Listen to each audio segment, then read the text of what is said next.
Welcome back, dweebs, to another episode of Small Press Express. Today's another tutorial, sort of, on how you can layer different mediums to get different effects in painting and in art. This is how I do traditional painting and inking techniques, and I just wanted to show you guys how I use a dip pen and paints um, to create a certain look. So what I'm working on right now are these little boards. The way I get this desired effect is with paint and ink. So I'm going to go ahead and start right now. So first thing is you want to use matte acrylics to to do the base of all these. So I'll draw it all in pencil.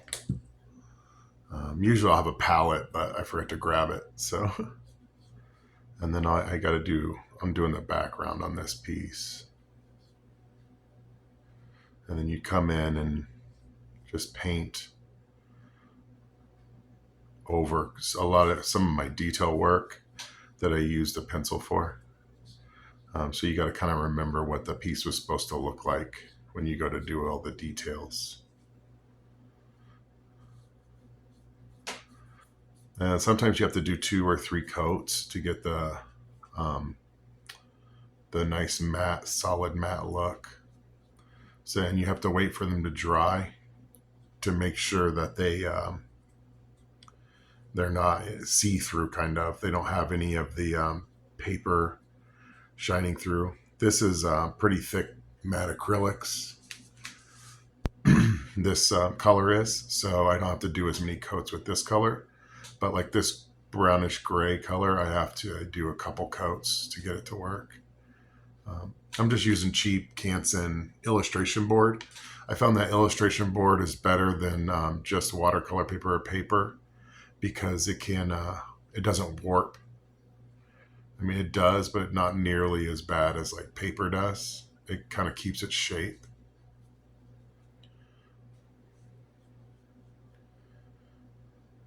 Yeah, so you just want to make sure and use kind of a small, soft brush with a good point. I use a flat brush too to get these in. And I'll go over this probably one more time just to make sure I didn't miss anything. And you want to get these pretty exact. Excuse me. Because you don't want to have to repaint these when you're putting in your detail work with the pens. So I'll go in and fix these later sometimes. All right.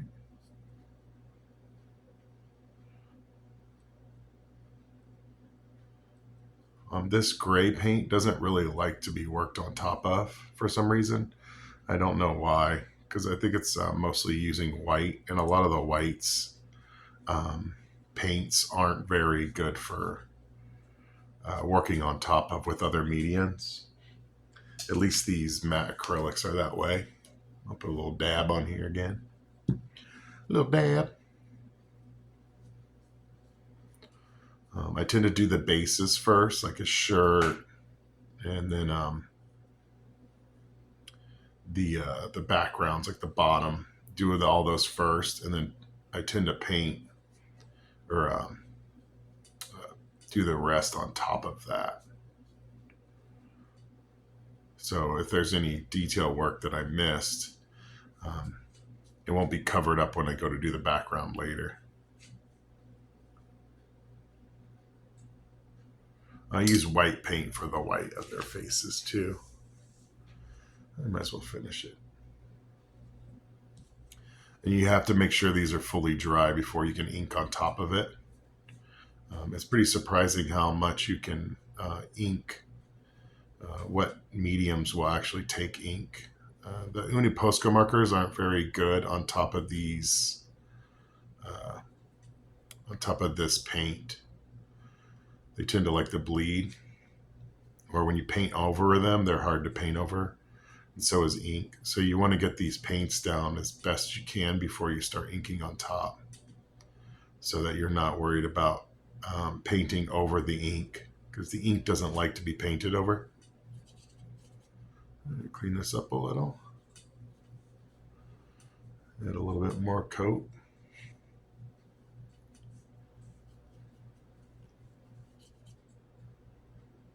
I put too much out, of course. You don't want these big like paint strokes as much. That's hard to avoid with this paint. I don't know why. Because it's harder to ink on top of them.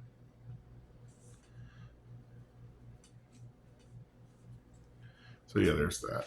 And then see, I don't know if you can see it, but it doesn't dry. It'll have little white spots. So you have to wait for it to kind of dry before you can see those, and then go back over them again.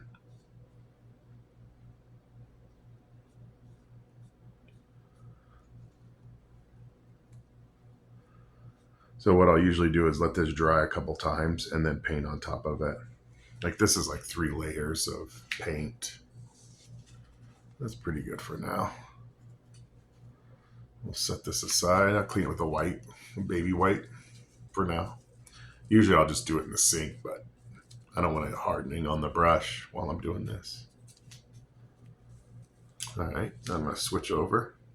So now that that's done, I just set it aside and let it dry.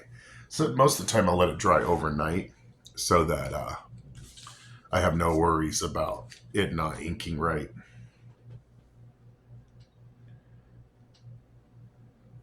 You can kind of see the roughness on this one a little. I'm just using standard India ink for this. So what I'll do, oh, sorry, bump the camera.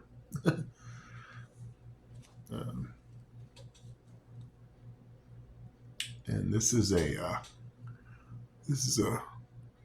the gold and brass and metal tips. These are more for writing and lines, but I find they ink really well on top of this paint. And you don't want to dip the whole thing in ink.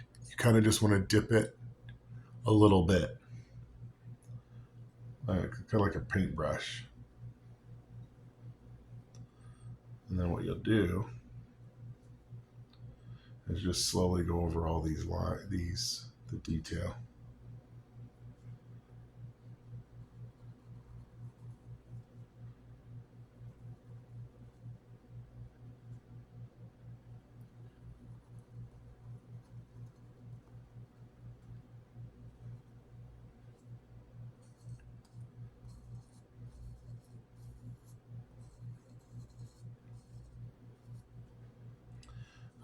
This is a French pin nib holder. A nib holder. I can't find them anywhere anymore. Excuse me. And you'll come in. So yeah, there's not much to say about all this. It's just being concise with your movements, making sure you concentrate so that you get all the movements that you want, or all the lines that you want. You want to work from left to right with these pens. A lot of the modern pens dry quickly, but this ink won't dry as fast, so you can ruin your piece pretty easily.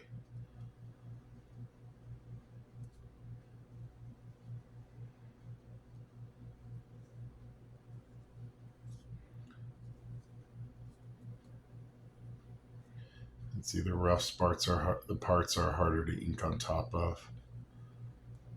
So I think it has a lot to do with the brushes you use and how well they'll take the how well the brush strokes will be. And these are pressure sensitive, so the harder I press, the thicker the line will be.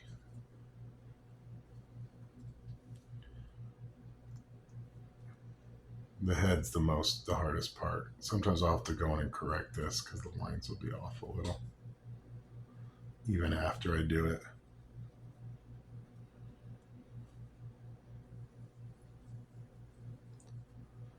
But yeah, these the ones with the brass tip really do a great job of uh, the flow, making the ink flow really well on top of this rough surface.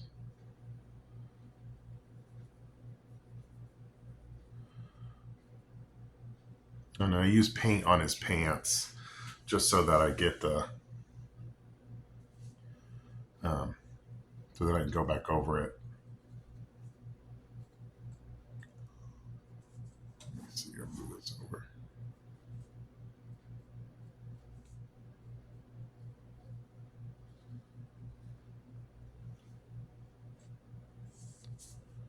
Shadow of the ink bottle.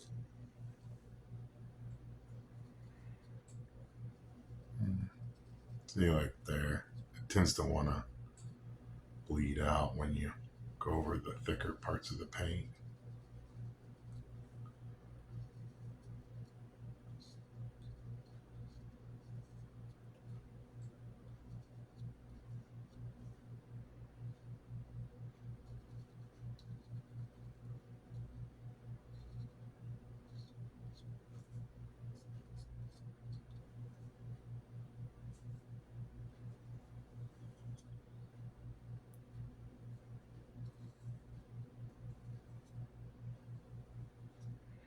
He's got a broken thumb.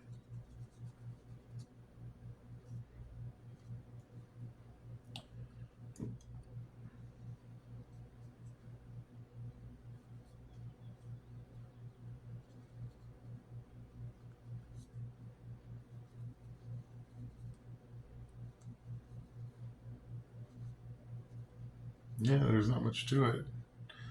He's got a mangled arm from the bat.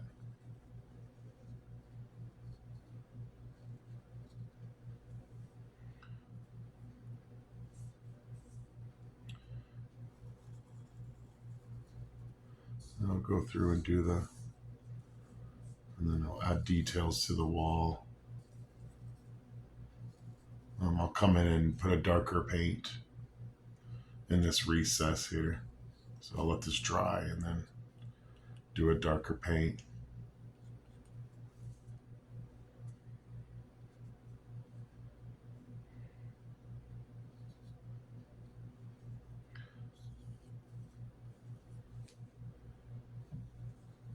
Yeah, that's it, pretty much.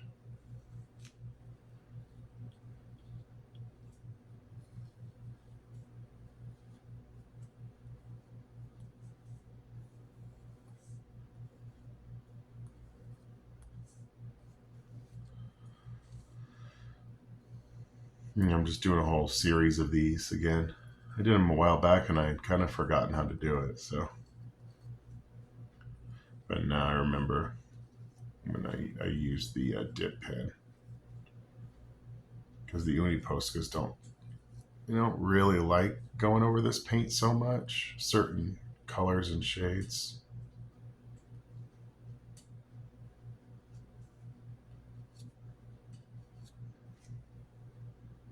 Dip.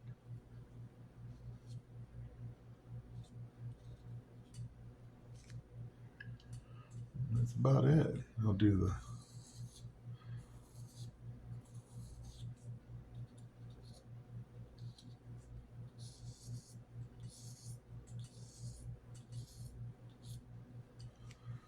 Yeah, that's that. Pretty much. Um, and that's how you. And sometimes I'll go in and add blood to it, but yeah, that's pretty much how I made this. The same format, same imagery. It's just making sure those layers are put down nicely, and then your lines aren't too jagged afterwards.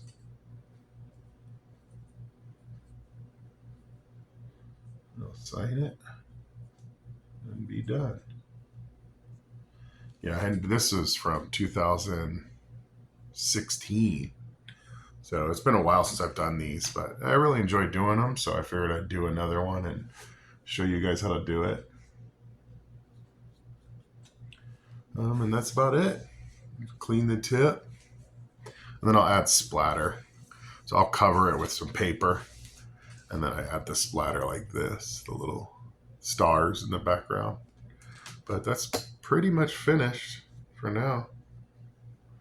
This is how I do a lot of my work this way.